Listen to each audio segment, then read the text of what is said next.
Good evening, everyone. Thank you so much for joining today.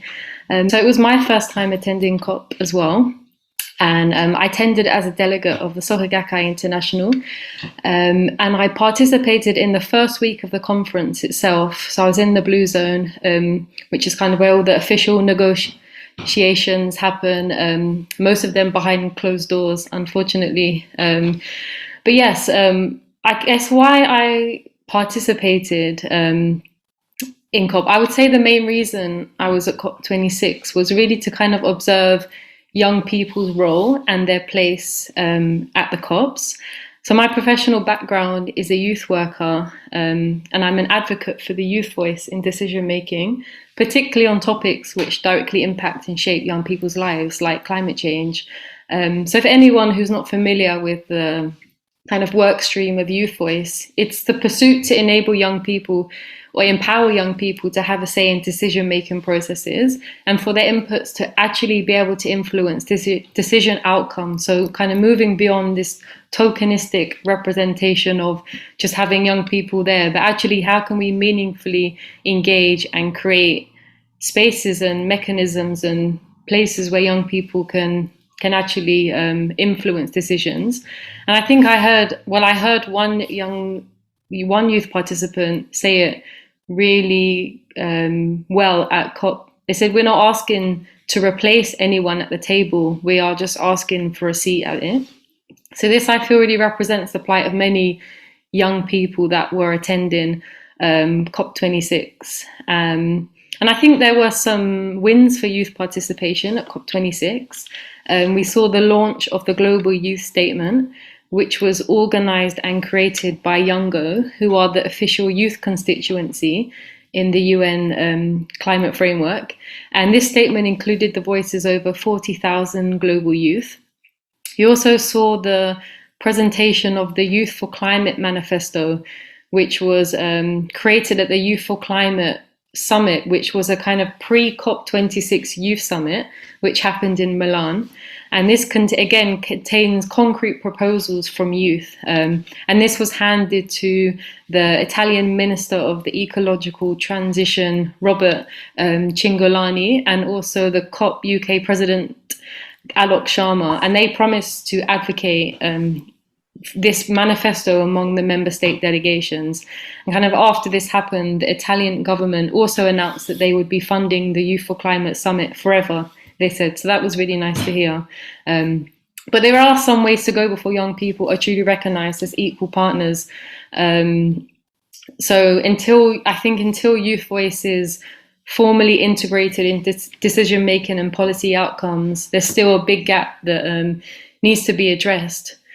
But I also saw that there were kind of many inequalities that exist between young people themselves, and these come out very starkly. Kind of global inequalities come out very, very clearly when you bring youth participation to a global level.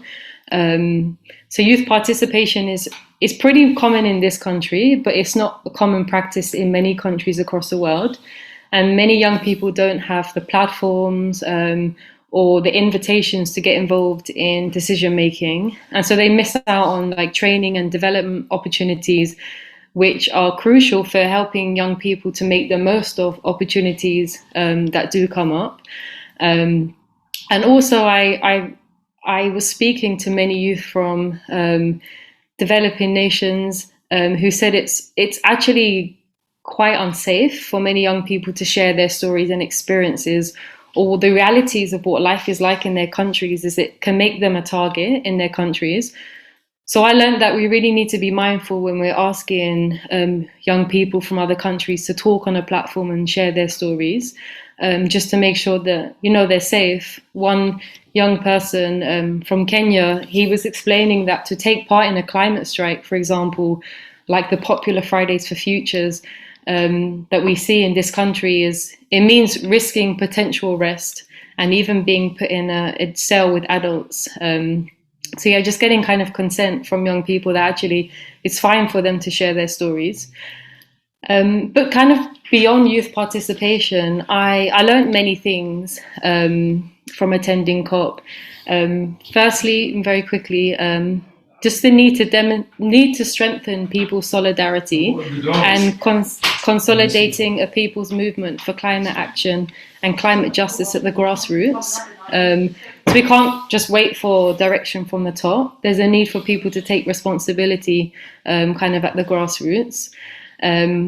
Secondly, that climate action must adopt a human rights-based approach to avoid atrocities against indigenous communities and those with less decision-making power. So, for example, in conservation efforts, they need to be based on the guiding principles of human rights. There are many conservation efforts that actually evict indigenous peoples off their land in the name of conservation. And this is a huge problem that's happening in many parts of the world, and it's largely going unreported. So having a kind of human rights-based approach to all climate action is necessary, and it also will hopefully protect humans and rights to their land, for example. Just two more points very quickly. I think it's really important that we see indigenous communities and young people acknowledged not as victims but leaders of climate action, and we need to listen more and talk less to them.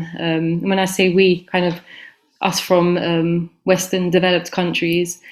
And lastly, just to say that I saw real importance and significance for faith groups having a really unique role to play in the conferences. Traditionally in the traditions of communication and, for example, like the Talanoa dialogue, these kind of attempts to transform how negotiations at COP take place and creating space for more reflection, dialogue and discussion. I'm sure I've overrun, but sorry. Thank you so much, everyone.